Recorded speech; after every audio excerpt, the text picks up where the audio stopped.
तो दोस्तों आपका स्वागत है आपके अपने चैनल मैथ्स परिवार पर। दोस्तों आज की वीडियो में हम वर्ग यानी स्क्वायर और आयत यानी रेक्टेंगल इन दोनों से संबंधित फॉर्मूलों के बारे में जानेंगे।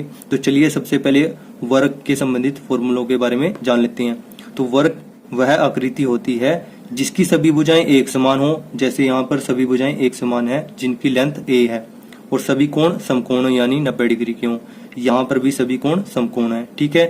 तो वर्ग वह आकृति है जिसकी सभी भुजाएं एक समान है और सभी कोण समकोण होते हैं, ठीक है।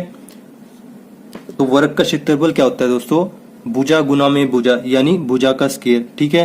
तो इस वर्ग का क्षेत्रफल क्या होगा? यहाँ पर भुजा कितनी है? a है, तो a स्क्वायर हो जाएगा इसका क्षेत्रफल, ठीक है। वर्ग का परिमाप क्या होता है? 4 गुना में भुजा। कितनी भुजाएं हैं? 4 है, उनको हम भुजा की जो लेंथ है उससे गुना कर देते हैं तो वर्ग का परिमाप आ जाता है, ठीक है। तो यहाँ पर इस वर्ग का परिमाप क्या होगा? 4 भुजा कितनी है? a है, तो 4a होगा इस वर्ग का परिमाप, ठीक है। तो चलिए वर्ग का विकर्ण देख लेते हैं। वर्ग का विकर्ण क्या है हमारे पास? वर्गमूल में 2 गुना में भुजा। वर्ग का विकर्ण यहाँ पर क्या है? ये वाला है वर्ग का विकर्ण, ठीक है। इसको बोलते हैं विकर्ण, ठीक है। तो इस वर्ग के अंदर विकर्ण क्या होगा? वर्गमूल में 2 गुना में भुजा कितनी है? a है, यानी a रूट में 2। ये इस वर्ग का विकर्ण होगा।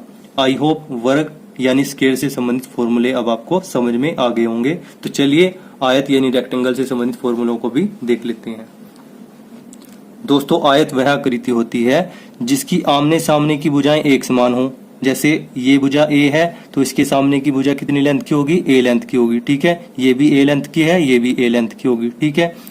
और ये भुजा कितनी लेंथ की है? b की है, तो इसके सामने की भुजा कितने की होगी? b की होगी। तो आमने सामने की भुजाएं एक समान हो और सभी कोण समकोण हो यानी 90 डिग्री के हो, तो सभी कोण भी इसमें समकोण है। तो आयत वह आकृति है जिसकी आमने सामने की भुजाएं एक समान हो और सभी कोण समकोण हो, ठीक है। आई होप इसकी परिभाषा आपको समझ में आ गई होगी।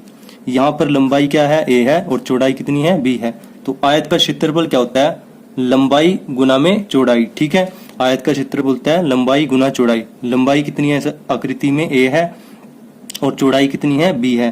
तो यहाँ पर क्षेत्रफल क्या होगा? a गुना में b यानी ab। तो ab क्षेत्रफल होगा इस आकृति का, ठीक है। आयत का परिमाप क्या होगा?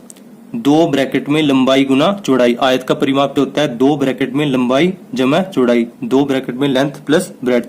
तो इस आकृति का परिमाप क्या होगा? 2 ब्रैकेट में a प्लस b, ठीक है। आई होप ये आपको समझ में आ गया होगा। तो आयत का विकर्ण भी देख लेते हैं। विकर्ण कौन सा है? ये वाला है विकर्ण, विकर्ण, ठीक है। तो विकर्ण क्या होगा? वर्गमूल में लंबाई का स्क्वायर जमा चौड़ाई का स्क्वायर। तो लंबाई क्या है हमारे पास?